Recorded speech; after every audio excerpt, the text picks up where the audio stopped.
भक्तजनों, आज आप सुने सोमवार व्रत कथा। अब जगदम्बा का संकल्प व्यर्थ होने से तो रहा। वो उचित समय पर राजा हिमलाय की पत्नी मेनका के गर्भ में प्रविष्ट होकर उनकी कोख में से प्रकट हुई। पर्वतराज की पुत्री होने के कारण वो पार्वती कहलाई। जब पार्वती बड़ी होकर सयानी हुई तो उनके माता पिता को इच्छा वर तलाश करने की चिंता सताने लगी। एक दिन अचानक देव ऋषि नारद राजा हिमलाय के महल में आ पहुँचे और पार्वती को देखकर कहने लगे कि इसका विवाह शंकर जी के साथ होना चाहिए और वो ही सभी दृष्टि से इसके योग्य है। पार्वती के माता पिता के आनंद का यह जानकर ठिकाना न रहा कि साक्षात जगन माता सती ही उनके यहाँ प्रकट हुई है। वो मन ही मन भाग्य को सराहने लगे। एक दिन अचानक भगवान शंकर सती के विरह में घूमते घूमते उसी प्रदेश में जा पहुँचे और पास ही के स्थान गंगा अवतारण में तपस्या करने लगे। जब हिमालय को इसकी जानकारी मिली तो वो पार्वती को लेकर शिव जी के पास गया। वहाँ राजा ने शिव जी से विनम्रता पूर्वक अपनी पुत्री को सेवा के ग्रहण करने की प्रार्थना की। शिव जी ने पहले तो आनाकानी की, किंतु पार्वती की भक्ति देखकर वो उनका आग्रह ना टाल सके। शिव जी से अनुमति मिलने के बाद तो पार्वती प्रतिदिन अपनी सखियों के साथ ले जाकर उनकी सेवा करने लगी। पार्वती हमेशा इस बात का सदा ध्यान रखती थी कि शिव जी की किसी भी प्रकार का कष्ट ना हो। वो हमेशा उनके चरणों धोकर चरणों तक ग्रहण करती थी और षोडशोपचार से पूजा करती थी। इसी तरह पार्वती को भगवान शंकर की सेवा करते दीर्घ समय व्यतीत हो गया, किंतु पार्वती जैसी सुंदर बाला से इस प्रकार एकांत में सेवा लेते रहने पर भी शंकर के मन में कभी बेकार नहीं हुआ। वो सदा अपनी समाधि में ही निर्चल रहते। उधर देवताओं को तारक नाम का असुर 12 तरास देने लगा। यह जानकर कि शिव के पुत्रा से ही तारक की मृत्यु हो सकती है, सभी देवता शिव पार्वती का विवाह कराने की चेष्टा करने लगे। उन्होंने शिव को पार्वती के प्रति अनुरक्त करने के लिए कामदेव को उनके पास भेजा, किंतु पुष्पा युद्ध का पुष्पा बाण भी शंकर के मन को विचुबद्ध ना कर सके। उल्टा कामदेव उनकी क्रोध अग्नि से भस्म हो गया। इसके बाद शंकर भी वहाँ अधिक रहना अपनी तपचर्या के लिए अंतराय रूप समझ कैलाश की ओर चल दिया।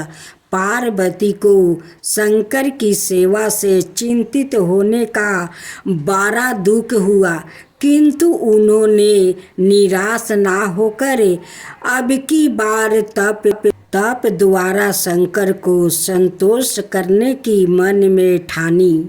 उनकी माता ने उन्हें सुकुमार और तप के योग समझाकर बहुत माना किया, इसलिए उनका नाम पड़ा उमा। उमा तप ना करो नाम प्रसिद्ध हुआ, किंतु पार्वती पर इसका असर ना हुआ। अपने संकल्प से वो तनिक भी विचलित नहीं हुई। वो भी घर से निकली। उसी शिखर पर तपस्या करने लगी जहाँ शिव जी ने तपस्या की थी। तभी से लोग उसे शिखर को गौरी शिखर कहने लगे। वहाँ उन्होंने पहले बरस से फलाहार से जीवन व्यतीत किया। दूसरे बरस वो परन वृक्षों के पत्ते खाकर रहने लगी और फिर तो उन्होंने परन का भी त्याग कर दिया और इसलिए वो अन्नपूर्णा कहलाई। इस प्रकार पार्वती ने 3000 बरस तक तपस्या की। उनकी कठोर तपस्या को देखकर ऋषि मुनि भी तंग रह गया। अंत में भगवान आशुतोष का आसन हिला। उन्होंने पार्वती की परीक्षा के लिए पहले तपस्वियों को भेजा और पीछे सवाए वटु वेश धारण कर पार्वती की परीक्षा के नियमित प्रस्थान किया। अनंत अविनाशी करत कृपा सबके घटवासी। जय जय जय अनंत अविनाशी करत कृपा सब के घटवासी। दुष्ट सकल नीति मोहि सतावे। भर मत रहो मोहि चैन नाया में। ताराही मैं नाथ पुकारो। एहि अवसर मोहि आन उबारो। लो त्रिशूल शतरोहन कमारो। संकट से मोहि आन उबारो। माता पिता भरता सब कोई। संकट में पूछता नहीं कोई। माता पिता भरता सब कोई। संकट में पूछता नहीं कोई। स्वामी एक है आस तुम्हारी। आए हरहु मामे संकट भारी। धन निर्धन को देत सहाई। जो कोई जाचे वो फल पाही। स्तुति के ही विधि करो तिहारी। क्षेमहु नाथ अब चूक हमारी। शंकर हो संकट के नाशन। मंगल कारण विघ्न विनाशन। योगी यति मुनि ध्यान लगावे। शारद नारद शीस नवावे। नमो नमो जय नमो शिवाय। सूर्य ब्रह्मादि की पार ना पाए। जो यह पाठ करे मन लगाई। तार पर होते हैं शंभु सहाई। ऋषियों जो कोई हो अधिकारी। पाठ करे सो पवन हारी। पुत्रहीन इच्छा करे कोई। निश्चय शिव प्रसाद ते ही होई। पंडित तेरा योदशी को लावे। ध्यान पूर्वक होम करावे। तेरा योदशी व्रत करे हर हमेशा। तन नहीं ताके रहे कैलेसा। धूप दीप नौ बेघ चढ़ावे। शंकर सौमुखी पाठ सुनावे। जन्म जन्म के पाप नसावे।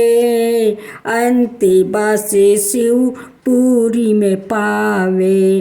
कहे अयोध्या आस तुम्हारी, जान सकल दुख हरहु हमारी।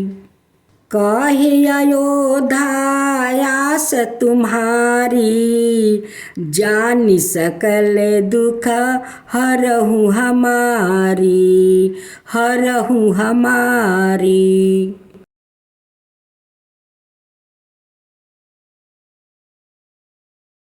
भोलेनाथ की जय हो, भोलेनाथ की जय हो, माता पार्वती की जय हो, माता पार्वती की जय हो। एक साहूकार था जो भगवान शिव का अनाय भक्त था। उसके पास धन धन आए, किसी भी चीज की कमी नहीं थी, लेकिन उसकी कोई संतान नहीं थी। और वो इसी कामना को लेकर रोज शिव जी के मंदिर जाकर दीपक जलाता था।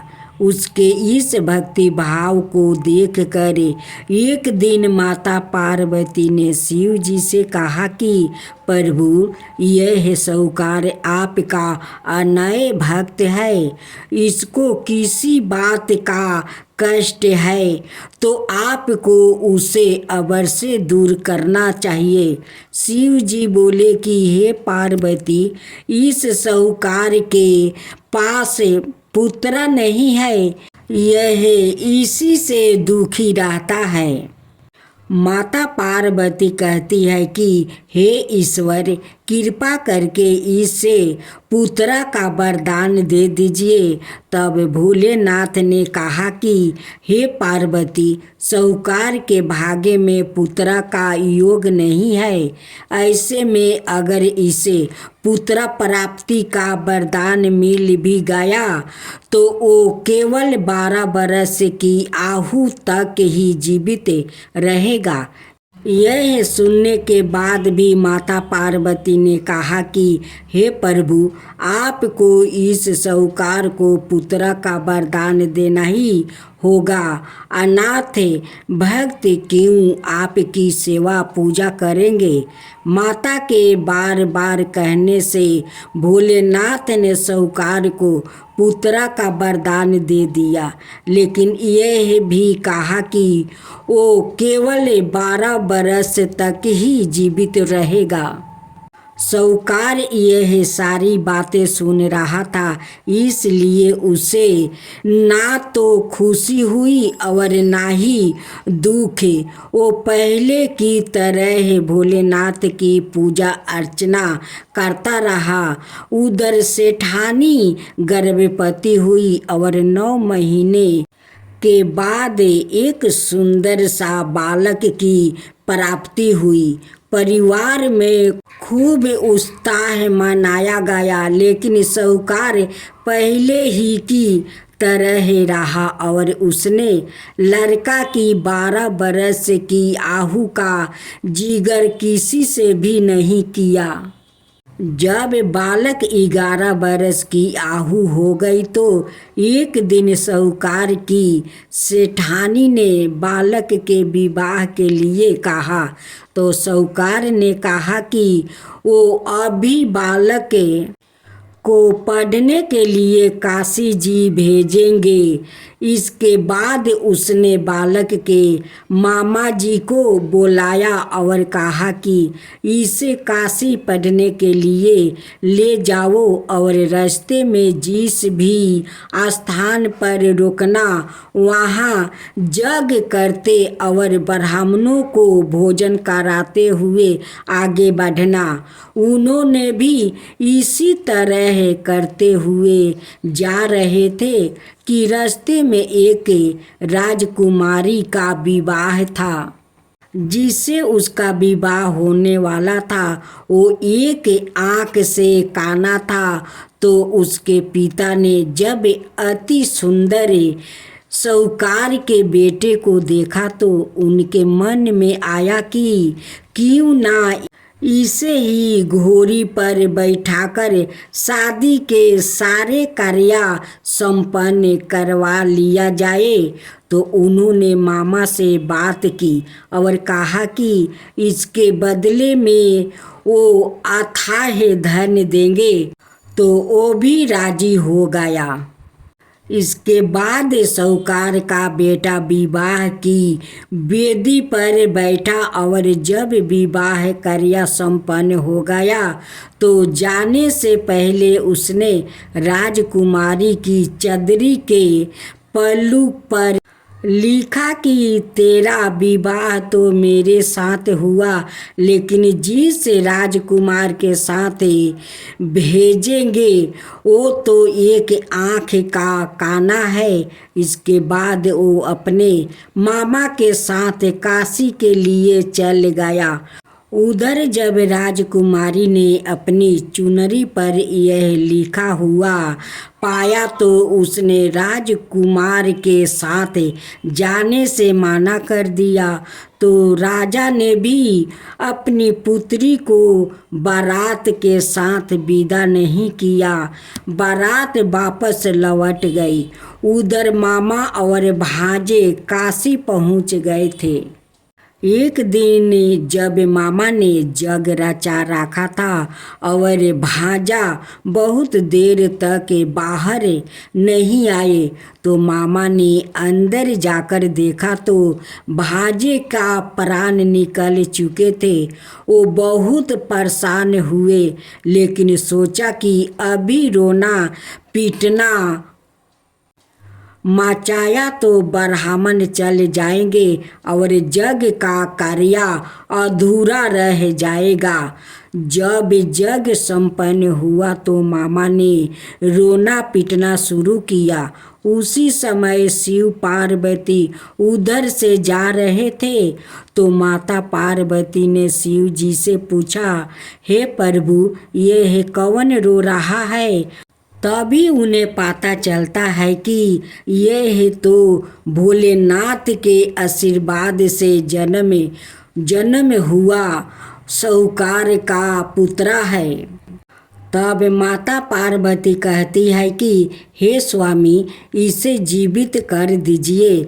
अनाथ रोते रोते इसके माता पिता के प्राण निकल जाएंगे। तब भोलेनाथ ने कहा कि हे पार्वती, इसकी आहु इतना ही थी, सो वो भोग चुका है। लेकिन माँ के बार बार आग्रह करने पर भोलेनाथ ने जीवित कर दिया। लड़का ओम नमः शिवाय करते हुए उठा और मामा भांजे दोनों के ईश्वर को धन्यवाद दिया और अपनी नगरी की ओर लौटा। रास्ते में वही नगर पारा और राजकुमारी ने उन्हें पहचान लिया। तब राजा ने राजकुमारी को साहूकार के बेटे के साथ बहुत सारे धन धनाये के साथ विदा किया। उधर साहूकार और उसकी पत्नी छत पर बैठे थे। उन्होंने यह प्रण कर रखा था कि यदि उनका पुत्र सकुशल ना लौटा तो वो छत से कूदकर अपना प्राण त्याग देंगे। तभी लड़के के मामा ने आकर साहूकार के बेटे और बहू के आने का समाचार सुनाया, लेकिन वो नहीं माने तो मामा ने शपथ पूर्वक कहा। तब तो दोनों को विश्वास हो गया और दोनों ने अपने बेटे बहू का स्वागत किया। उसी रात साहूकार को सपने में शिव जी ने दर्शन दिया और कहा कि तुम्हारे पूजन से मैं प्रसन्न हुआ। इसी प्रकार जो भी व्याकृत इस कथा को पढ़ेगा या सुनेगा उसके समस्त दुखों दूर हो जाएगा और मन बचित सभी कामनाओं की पूर्ति होगी। जय शिवा ओमकारा, प्रभु हरे शिवा ओमकारा। शिव अर्धंगिनी धारा। ओम जय शिव ओमकारा। एकानन चतुरानन पंचानन राजे। शिव पंचानन राजे। हंसासन गरुड़ासन विषवाहन साजे। ओम जय शिव ओमकारा। दो भुज चार चतुर भुज दस भुज अति सोहे। तीनों रूप निरखता त्रिभुवन जनि मोहे। ओम जय शिव ओमकारा। अक्षर माला बने माला मंगली माला तारी। चंदन मृग मद सोहे बोले सुभिकारी। ओम जय शिव ओमकारा। श्वेतांबर पीतांबर गंबरे अंगे। सनिकादिके बरे मादिकी भूतादिकी संगे। ओम जय शिव ओमकारा। करिके मध्यम कमंडल चक्र त्रिशूल धरता। जग करता जग भरता जग पालन करता। ओम जय शिव ओमकारा। ब्रह्मा विष्णु सदा शिव जानते अविवेका। प्राण बचर के मध्यम यहे तीनों एका। ओम जय शिव ओमकारा। तिरगुण शिव जी के आरती जो कोई नर गावे। शिवा जो कोई नर गावे। कहत शिवानंद स्वामी मन भजत शिवानंद स्वामी मन बाचित फल पावे। ओम जय शिव ओमकारा। जय शिव ओमकारा। जय शिव ओमकारा। प्रभु हरे शिव ओमकारा। ब्रह्मा विष्णु सदा शिव अर्धंगिनी धारा। ओम जय शिव ओमकारा। एकानन चतुरानन पंचानन राजे। शिव पंचानन राजे। हंसासन गरुड़ासन विषवाहन साजे। ओम जय शिव ओमकारा। दो भुज चार चतुर भुज दस भुज अति सोहे। तीनों रूप निरखता त्रिभुवन जनि मोहे। ओम जय शिव ओमकारा। अक्षर माला बने माला मंगली माला तारी। चंदन मृग मद सोहे बोले सुभिकारी। ओम जय शिव ओमकारा। श्वेतांबर पीतांबर गंबरे अंगे। सनिकादिके बरे मादिकी भूतादिकी संगे। ओम जय शिव ओमकारा। करिके मध्यम कमंडल चक्र त्रिशूल धरता। जग करता जग भरता जग पालन करता। ओम जय शिव ओमकारा। ब्रह्मा विष्णु सदा शिव जानते अविवेका। प्राण बचर के मध्यम यहे तीनों एका। ओम जय शिव ओमकारा। त्रिगुण शिवाजी के आरती जो कोई नर गावे शिवा, जो कोई नर गावे। कहत शिवानंद स्वामी मन भजत शिवानंद स्वामी, मन बाचित फल पावे। ओम जय शिवा ओमकारा, जय शिवा ओमकारा।